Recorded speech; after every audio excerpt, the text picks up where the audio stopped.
Welcome to the Deep Dive. This is where we take sources you send us, dig into them, and pull out the key insights so you can get up to speed fast. Right. And today we're looking at Derek Walcott's poem, A Far Cry from Africa. Yeah, a listener was really interested in how it tackles cultural identity, especially around conflict. It's a great pick. Our main source here is an essay that analyzes the poem, and it really helps unpack things. Definitely. And it's crucial to set the scene, isn't it?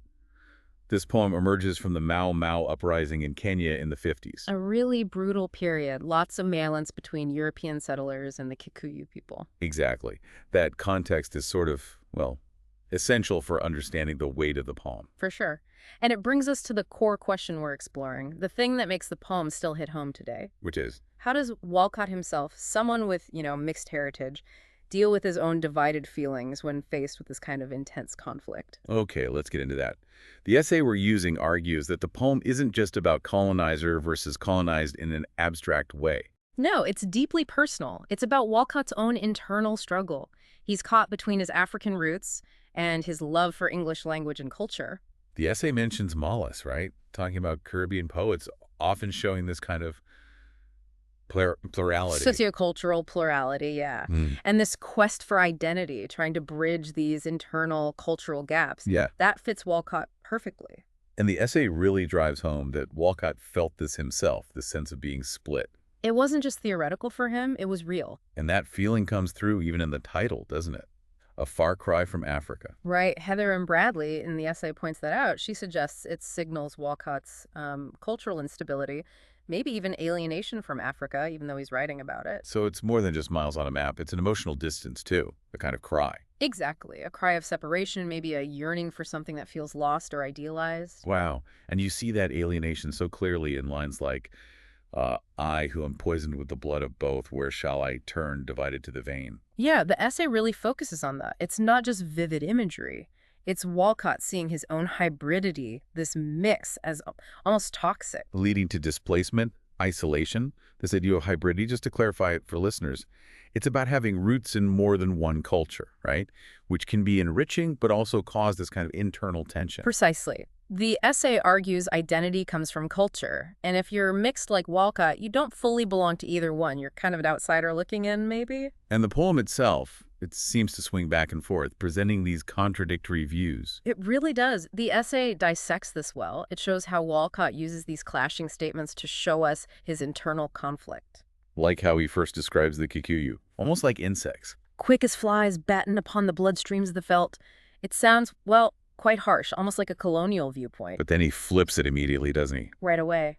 Only the worm, kernel of carrion, cries, waste no compassion on these separate dead. So suddenly you see the suffering caused by the British. The essay highlights that sharp turn. And it keeps going. Later, you get Africans compared to a gorilla, the British to a Superman. Stark power imbalance shown right there.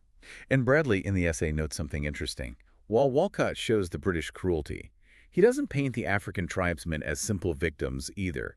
It's more complex. Yeah, it avoids easy sympathy.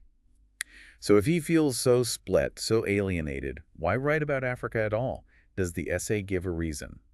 That's a good question. The essay kind of suggests he uses his own hybridity, his in-betweenness, as a lens. A lens to look at both sides. Yeah, to analyze the maybe the underlying drives of both African and European cultures. The essay links this a bit to Fanon's ideas, about the colonized, sometimes taking on the colonizer's desires. Yeah. Walcott sort of exploring that from the inside. So this journey through the poem, is he finding any answers? Or does it just get messier? The essay argues it actually gets more complicated for him. He ends up in this ambiguous place, no easy resolution. And those lines, how choose between this Africa and the English tongue I love, they seem key. Absolutely central. The essay reads them as showing genuine admiration for parts of both cultures, which makes the choice impossible, right? It's that feeling of being poisoned again. The essay digs into that word too, suggesting it carries this weight of guilt. Guilt, maybe conflict? Yeah. And it creates that push and pull you mentioned. Like he appreciates British progress, maybe technology. But feels this pull, this nostalgia for African heritage, constantly torn. And the essay concludes that this split means he can't fully embrace his African origins. Pretty much. He sees the civilized parts of British culture, perhaps, but can't ignore their brutality towards Which Africans. leads back to that impossible paradox. How can I face such slaughter and be cool? How can I turn from Africa and live? The essay stresses that this remains unresolved. That internal struggle sounds incredibly painful. That word poison really captures it. Yeah, the essay emphasizes how this dual identity haunts him, creating guilt, like you said. And that leads to feeling out of place everywhere. That deep sense of displacement, isolation, not fully belonging here or there, stuck in between. Okay, let's circle back to the title for a moment, A Far Cry. The essay finds quite a few layers in just those few words. It does. It's not straightforward.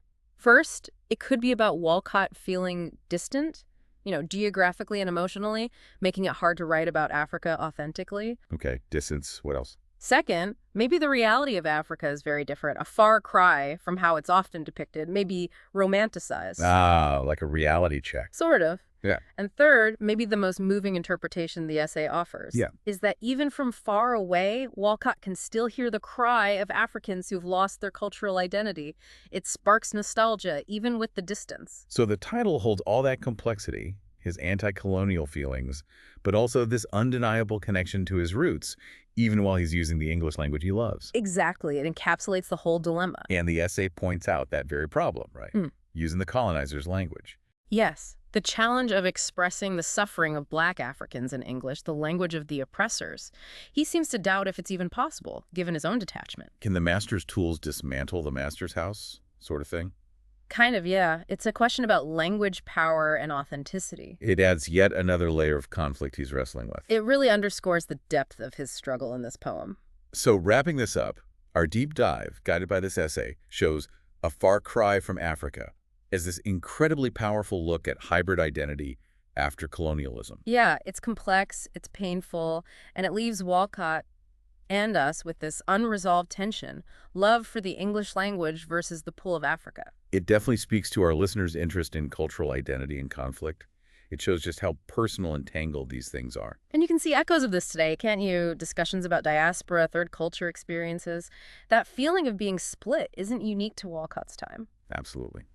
Which leaves us with something for you, the listener, to think about. How do these colonial legacies still echo today, shaping how people see themselves and their cultures? How do we navigate different cultural influences within ourselves or in the world around us? And maybe the biggest question, in a world where cultures mix and borders blur, what does it really mean to belong? Heavy questions, but ones that Walcott's poem forces us to confront.